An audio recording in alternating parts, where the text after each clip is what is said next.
The Holocaust. The enormity of the crime is staggering. 6 million Jews murdered. 1 out of every 3 Jews on earth. The slaughter was systemized, mechanized, automated, and relentless.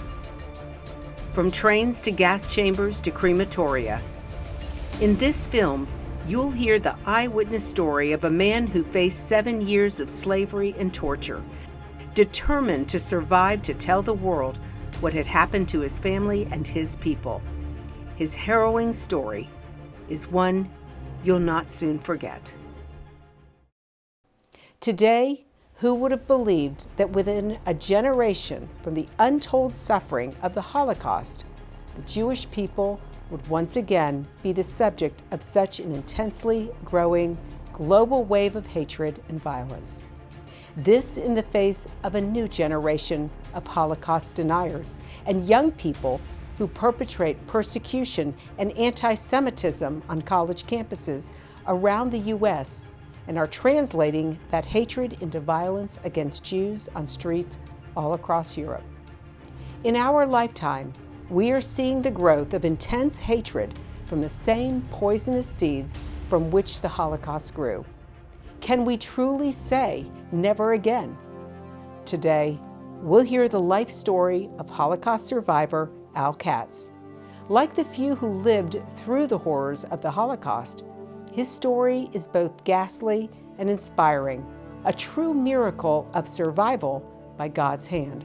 Mr. Katz was born in 1920 in Paderborn, Germany, during a very turbulent time in European history.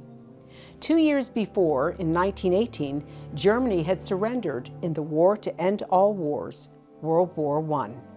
And just 1 year later, Adolf Hitler made his earliest known recorded statement about the Jews in a letter to Adolf Himmler about the Jewish question.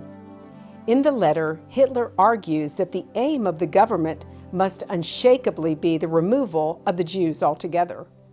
During his childhood, Al Katz experienced the dramatic rise in European anti-Semitism until that fateful day in November.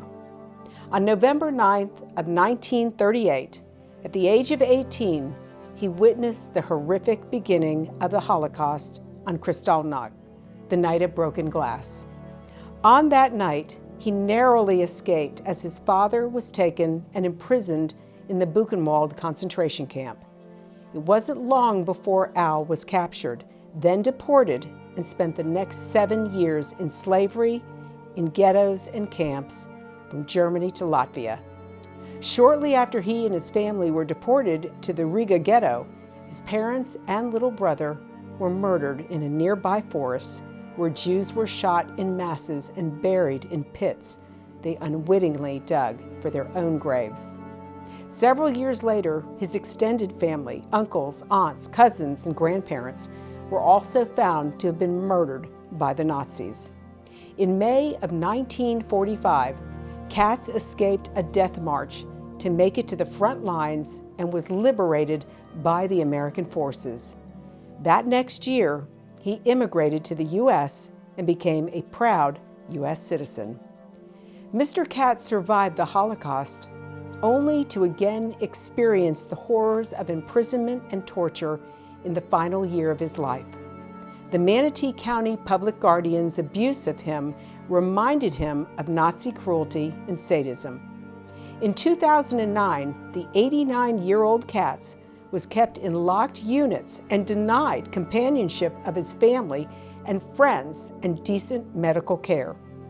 Retreating into horrific memories, Katz believed he was once again a prisoner of the Nazis and subject to their torture. In just 2 months of guardianship, he nearly died. Through a divine miracle, his daughter was allowed to take him home and care for him for the last 8 months of his life. Fortunately for us, before his death in 2010, Mr. Katz recounted much of his life experiences in his memoir titled Outrage. Up next, you'll hear excerpts from this captivating book, the story told in his own words.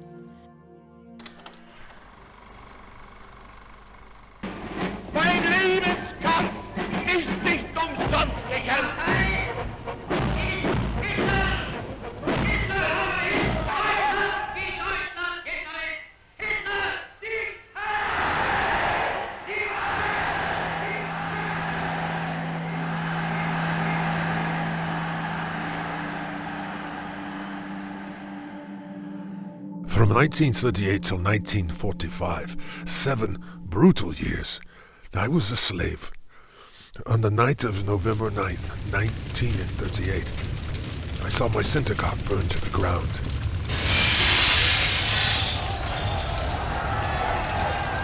I saw them throw out the prayer books and put a match to them. They smashed the windows of the Jewish stores and took everything out of the showcases. The Nazis didn't even know I was there. I didn't look any different than the rest of them. That night they took my father. My father, Louis Katz, a German World War I hero who had earned the Iron Cross, was one of 334 Jewish men from Hanover arrested and sent with tens of thousands more to Buchenwald concentration camp. The Nazis came to the door and arrested him. I saw it happen. I went through the back window to escape into the woods until late at night. My father was gone. I couldn't help it. My father was taken away that day to Buchenwald concentration camp. My older brother was already in America. He had obtained papers for us to come to America. So when my father came back from Buchenwald, he went to Hamburg, to the American consulate. The consuls were advised to make it difficult for Jews to get out of the country. Not by the Germans, but by the U.S. government. My father said, I couldn't see the consulate. An SS trooper is his bodyguard. I couldn't go past him. He wouldn't let me see him. And my father was in tears. It was the first time I'd seen that.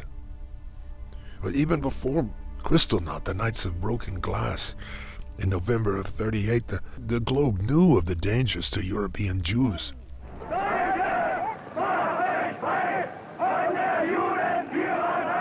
While Kristallnacht was blazing in Europe, on the radio, thousands of miles away, an amazing star, Kate Smith sang, God Bless America.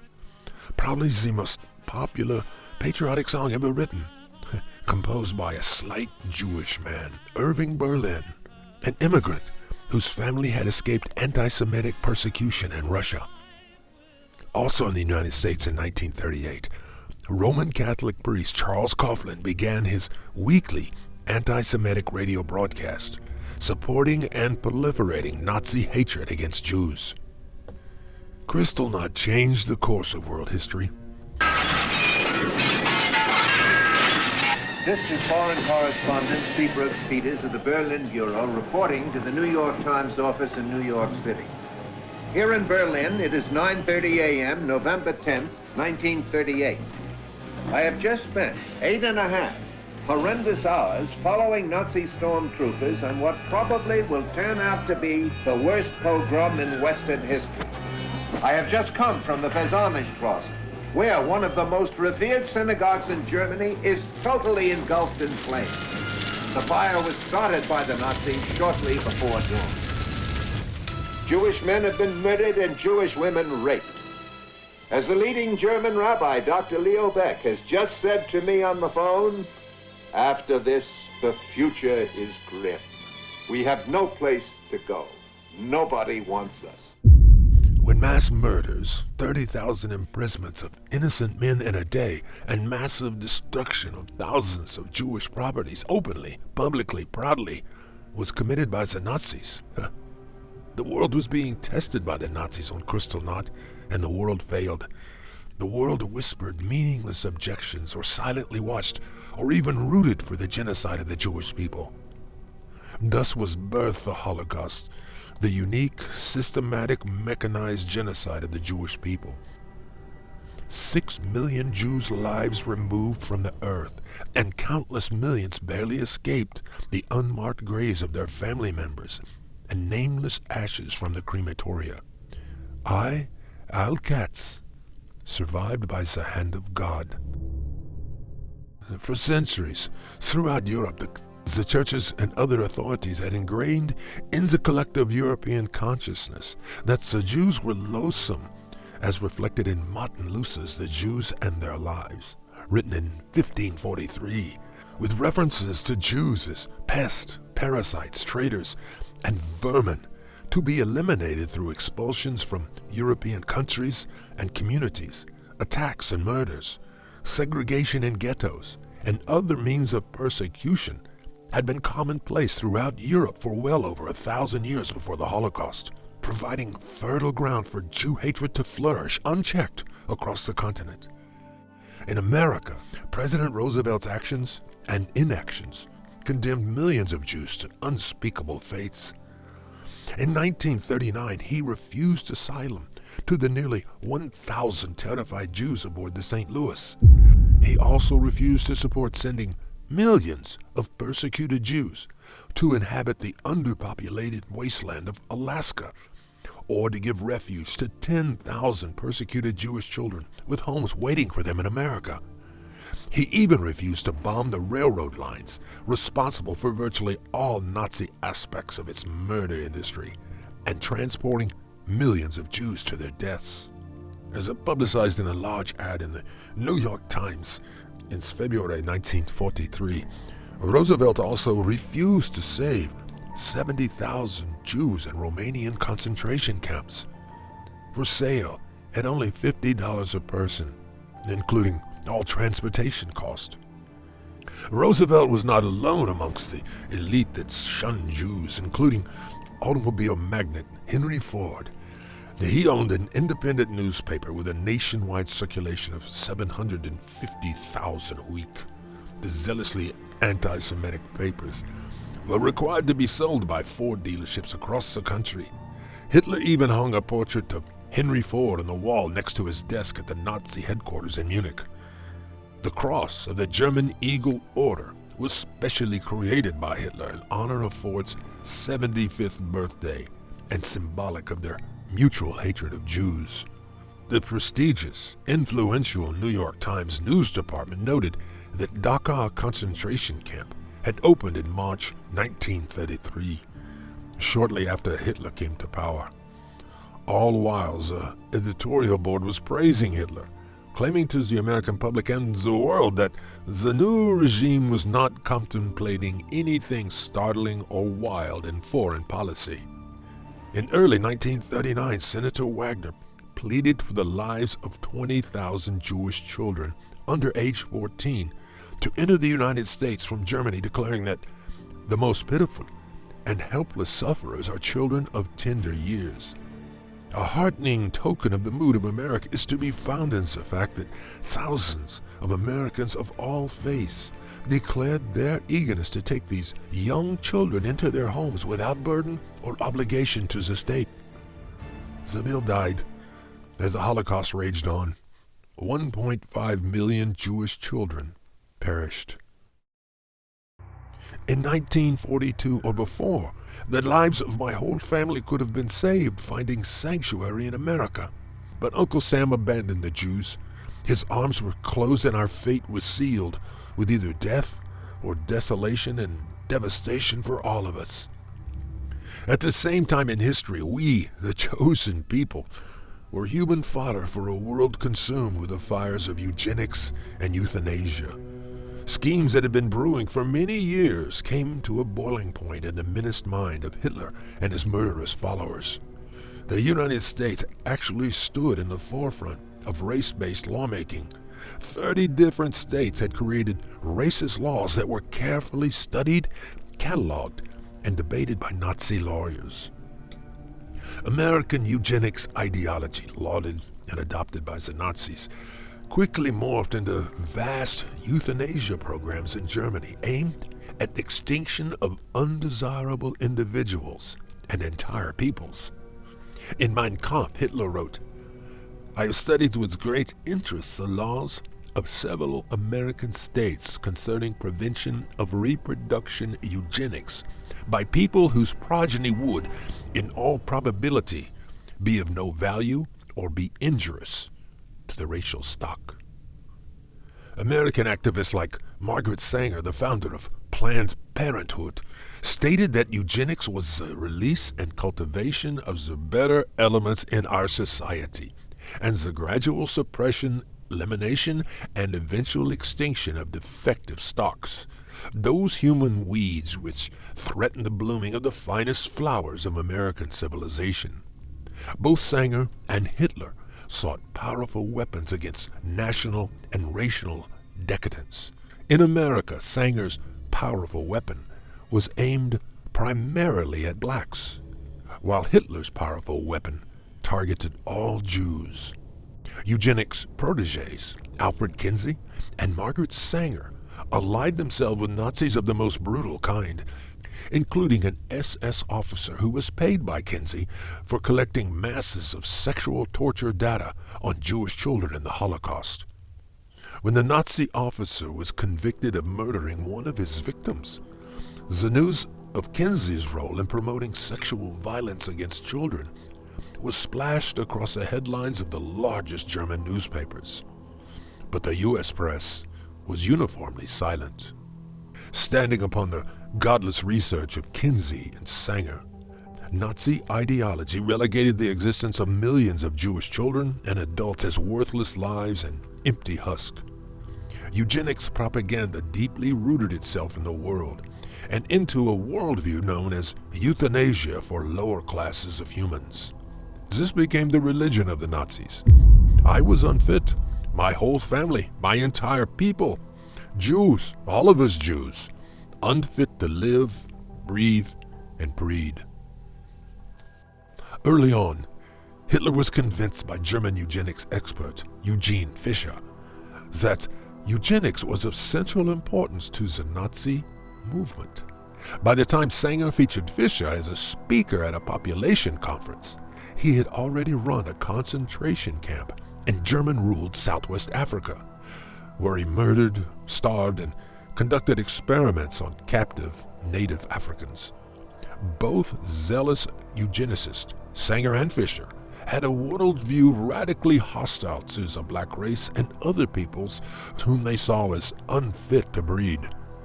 In the Nazi implementation of Sanger's theories, inferior groups were worthy only of death or slavery until death ensued. In Sanger's World Peace Plan, published on January 17, 1931, she urged segregation of unfit populations as long as necessary, corralling this unwanted part of the population. Thus, American influences promoted concentration camps for the unfit years before Hitler took power. On December 15, 1941, my family and I were rounded up and deported from Hanover, Germany, in the depth of winter, with only the clothes on our backs. We had no idea that we would be deported from Germany. We were put on the train and that's all. You had no idea where you were going, as the train kept going. 3 days and 850 miles later, across Germany and Latvia, we arrived at Riga, Latvia, the coldest Nazi ghetto on earth, the farthest north concentration camp, almost Siberia, 52 degrees below zero. It would turn out to be a most fateful move for my family.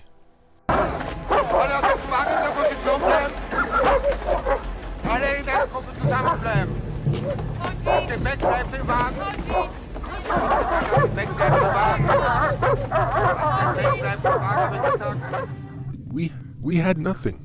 We had only what was on ourselves, and it was cold. We realized that something was wrong. But what are you going to do? You don't have a gun. You have no way to defend yourself. The German SS and the Latvian SS were standing there. I remember the Latvian SS was 10 times as bad as the German SS. Every time a Latvian shot a Jew, he got paid for it and signed a receipt. When I went through the deportation and selection, I was saved by the hand of God. The transport was divided on the ramp, and the criterion of this selection was the fitness for work. Those responsible for the selection were the SS camp physicians. These selections were made quickly, based only on appearance. Those sent down the ramp without selection were never seen again.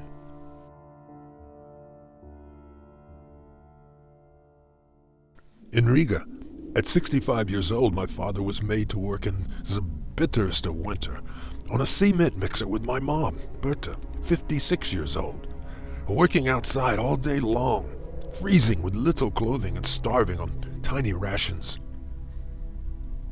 The prior 25,000 Latvian ghetto Jews had been machine-gunned into massive execution pits in the Rumbula forest and Bakerniki forest killing sites to make room for us. It was always uncertainty, anxiety when our end would be. The area also included the Kasserwald concentration camp, the Riga ghetto, the Salaspils concentration camp, and an infamous killing site, the Rumbala forest, the repository of thousands of unidentified Jews massacred in massive Holocaust atrocities committed by SS mobile death squads, German police forces, and Latvian police.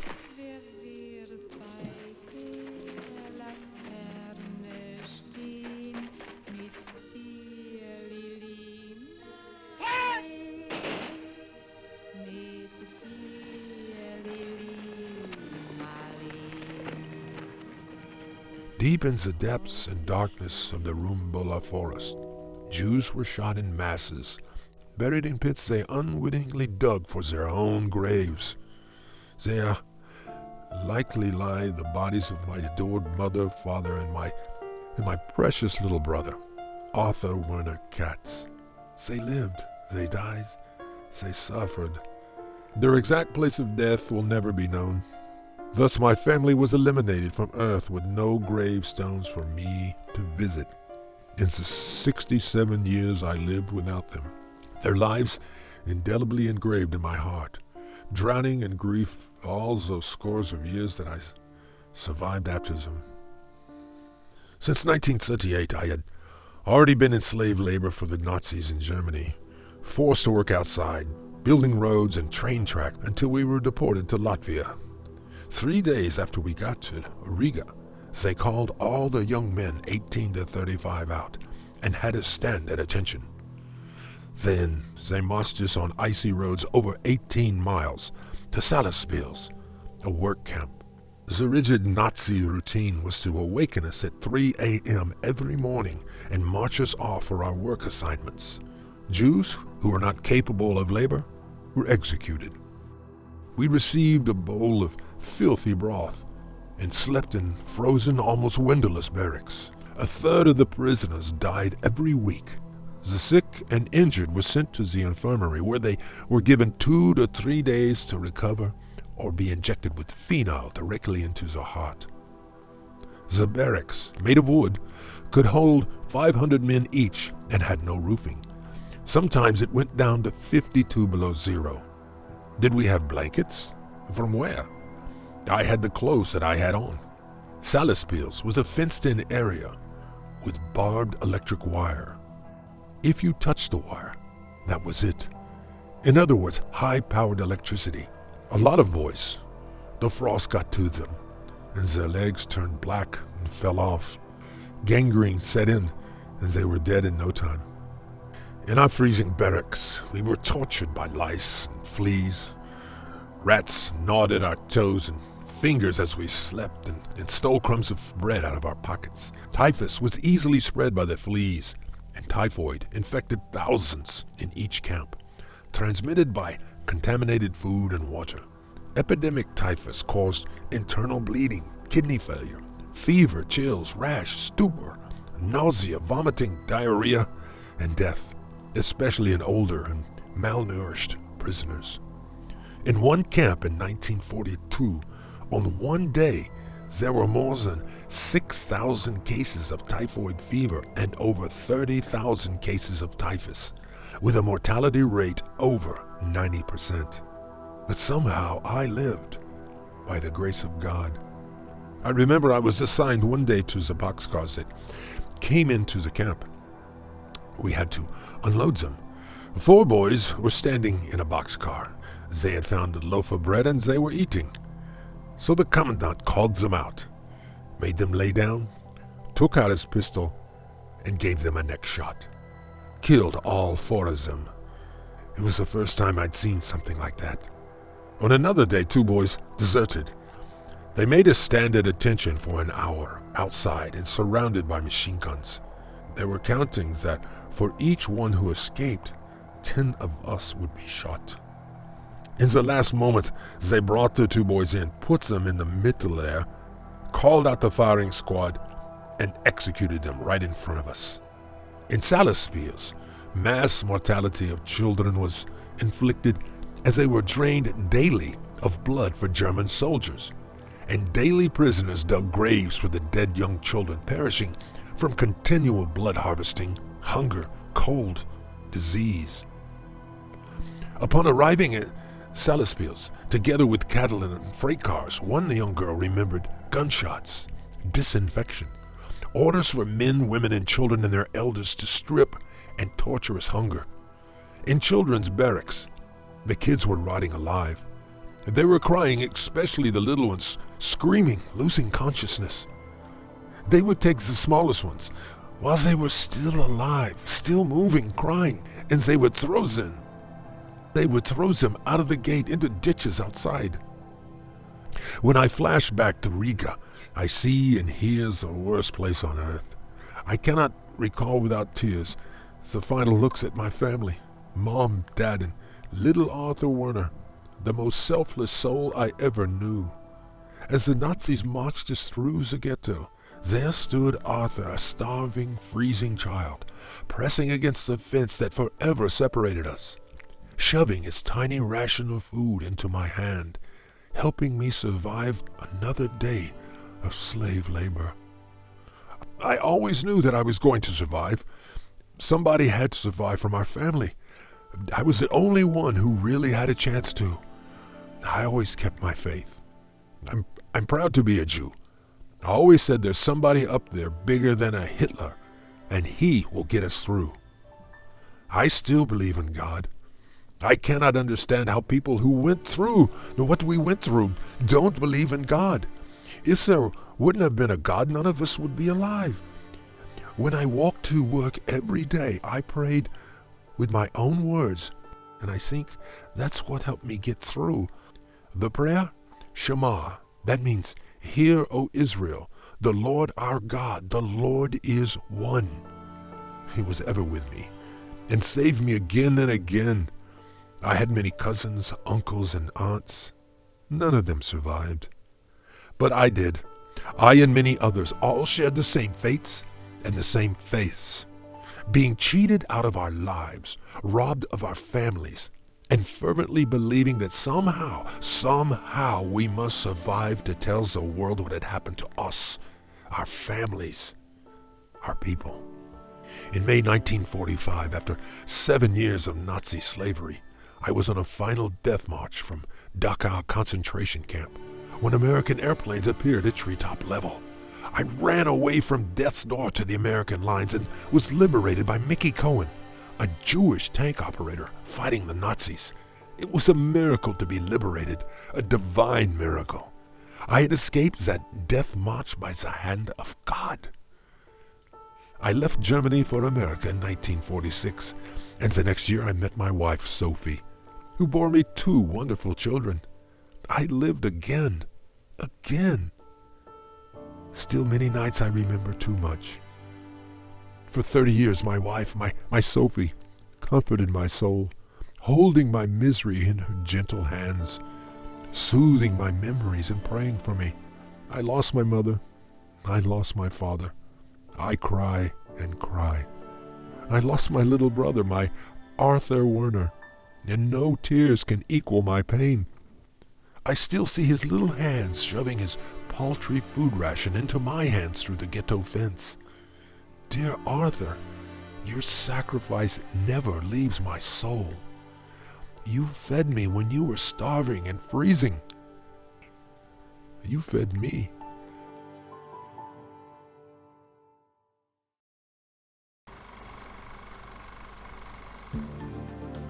In 1946, after his liberation, Al Katz left Germany to become an American citizen, and a year later, he fell in love and married Sophie Passo. Together, they raised 2 children, a loving son and daughter. He spent many years teaching others about what he'd experienced and warning that it could happen again. He spoke out, saying that vigilance must never stop to prevent another Holocaust. As fate would have it, he lost his loving wife Sophie in 1977. Her death left him with the hole in his life he would never fill.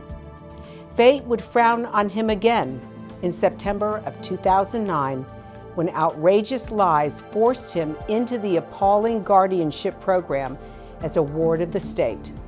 Lies such as he had no one to care for him. The probate court thus appointed professional guardians who had total power over him and his assets. In reality, the primary focus of professional guardianship is asset seizure, leaving wards of the state bereft of property and possessions. According to the United States Congress, the typical ward has fewer rights than the typical convicted felon, and guardianship is the most severe form of civil deprivation which can be imposed on a citizen of the United States. Lower in status than a murderer, a ward is a slave, a person without rights, without control of his life, without warning, forced to live most often in nursing homes, while the state takes and consumes his assets. At age 89, his court-appointed guardians transferred him to a lockdown in Casa Mora nursing home, behind huge metal electronic doors, surrounded by men in uniforms, much like the camps that haunted his memories. There he was strapped into a hospital bed, pinned down and injected with drugs that sent him into flashbacks of his Nazi slavery.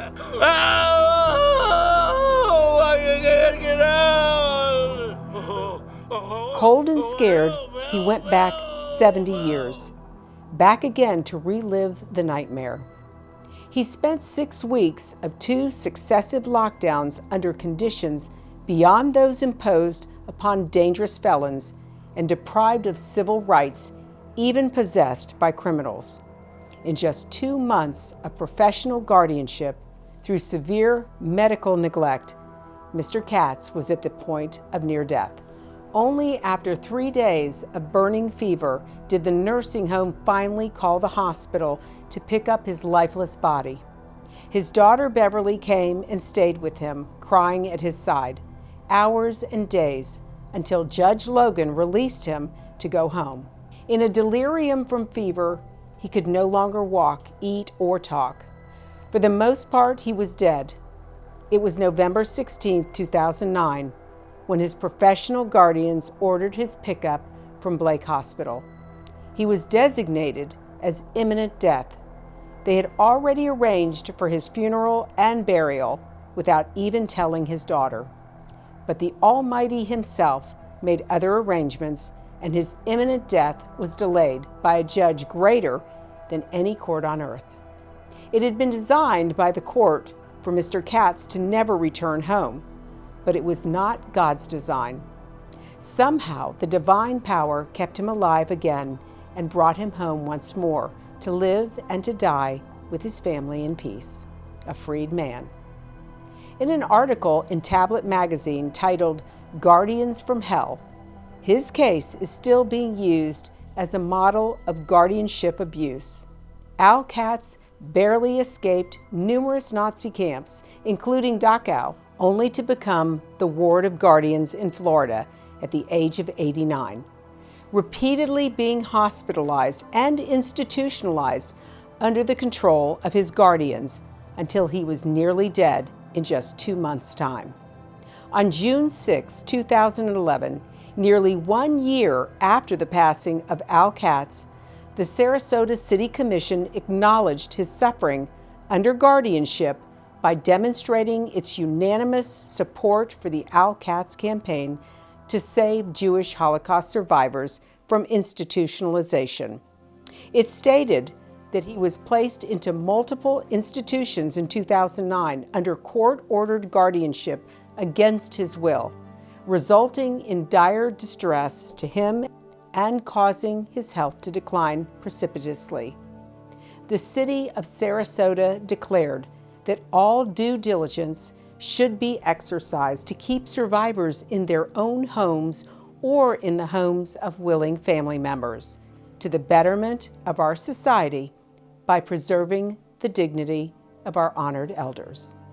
Even after his death, his family's inheritance has been consumed and wasted, first through the unlawful guardianship in Manatee County, Florida, and then through a probate case in Indianapolis, Indiana. Judge James Jovan's protracted proceedings have dragged on for a decade, robbing Mr. Katz's family of all his worldly inheritance. The story of Al Katz is truly an outrage, as is the story of the 6 million who were murdered and the others that miraculously survived. Today, around the world, Holocaust survivors are once again abandoned, just as they were in Nazi Europe. Close to half who survived unfathomable suffering now live beneath the poverty level. These are people who have seen the worst, who were in ghettos and concentration camps, who made it through Auschwitz and death marches, but now can't afford medical treatments, nursing care, and even food. There is not much time left. As Mr. Katz stated, our extinction doesn't matter, individual or collective. That is how we feel, abandoned again and again. Unfortunately, it just never ends. It's never completely safe for Jews. It's generational in America and the world. Generational acquired Jew hatred, passed through the generations across time and across the world, from person to person, place to place, and millennium to millennium, from classroom to classroom, neighborhood to neighborhood, community to community. The hatred wanes and waits, then lunges and pounces atop a single Jew or one Jewish family, awaiting community response. When there is none or lonely whispers of objection, the Jew hatred grows, feeding on itself and any opening for unchecked growth in the community, state, and nation. Then it consumes innocent victims with classic anti-Semitic accusations, filthy names, putrid jokes, relentless ridicule, official restrictions on Jewish rituals and practices, communal ostracism, and palpable rejection, vandalism on Jewish property, interpersonal violence, irreparable bodily injuries, deaths, mass murders, and ultimately, industrialized genocide. This is generational genocide, learned at times while in the womb or the home or the classroom or the church or the media or meetings, learned and rehearsed through richly funded propaganda campaigns against Jews and Israel, learned to the detriment of society. As in the days before the Holocaust throughout the world, Jews are once again unsafe on the streets and in their homes and businesses, in Europe and the United States. Virtually every Jewish institution in Europe is secured by heavily armed guards, walls, fences, and 24-hour surveillance. In America, all Jewish communal facilities are strongly advised to implement safety measures, including locked doors, armed guards, and heavy, round-the-clock electronic surveillance. Mr. Katz once asked, "What have we learned in 75 years? That lies can be bigger than life and believed by multitudes and masses, forsaking the truth for the sake of hatred?" This is the inescapable truth of the Holocaust, surpassed by the truth that God gives man free will choices to choose Him and His ways above all else. Thankfully, Mr. Katz's passing was peaceful. On July 11, 2010, he left this world and was buried in Indianapolis beside his beautiful Sophie. After 33 years, they were together again.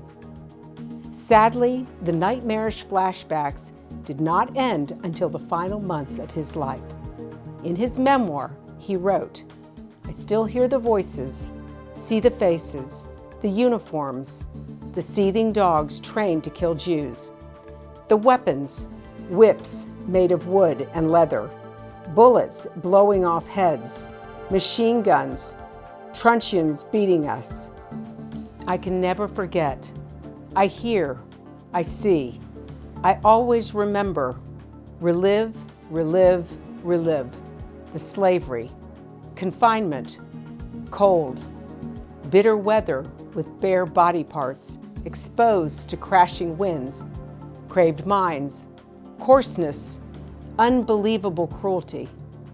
I cannot forget that human beings, precious, irreplaceable, were sacrificed by the millions and millions, murdered mercilessly for the sake of ideology turned to evil theology, worshiping a monstrous man, worshiping the power to murder a baby or a grandmother, worshiping and relishing the power to turn mass murder into an industry. In remembrance of Al, a Jewish cultural center was founded in Bradenton, Florida. The Al Katz Center for Holocaust Survivors and Jewish Education. Al Katz's enduring legacy for humanity proves how one soul transcended the deepest depravities of mankind, forced upon him at both ends of his lifetime. Al's life came full circle from losing all of his possessions, freedoms, and dignity as a youth as a Jewish slave to the Nazis, to losing his possessions, freedoms, and dignity as a ward of the state in elder guardianship. Al Katz's final message on earth was his undying loyalty to his Creator, whose hand held Al through 90 years of unspeakable traumas and crimes. Personally seeing his dad kidnapped from home by the Nazis, watching his synagogue burning down for days, witnessing the executions by a young Nazi officer of 4 starving Jewish boys for furtively eating breadcrumbs, walking for miles on end and working for endless hours in temperatures 52 degrees below zero, learning that his beloved parents and little brother were all murdered in the liquidation of their ghetto, forced on a final death march after 7 years of slavery, forced to live as a guardianship ward at 89 years of age in a miserable nursing home, suffering excruciating bed sores and sepsis from extreme nursing home neglect, forcibly pinned down and repeatedly pierced with Haldol injections, causing PTSD flashbacks to the Holocaust, illegally isolated from the world and his family under court supervision and left to be abandoned, robbed of hundreds of thousands of dollars through guardianship asset seizure, deprived of all of his civil and human rights as a proud naturalized American Jew, and left for dead in an abusive hospital under the supervision of professional guardians and the probate court. Nevertheless, Al declared, "God was with me. You know, if there would not have been a God, none of us would be alive." We were taught as children, you don't hate people.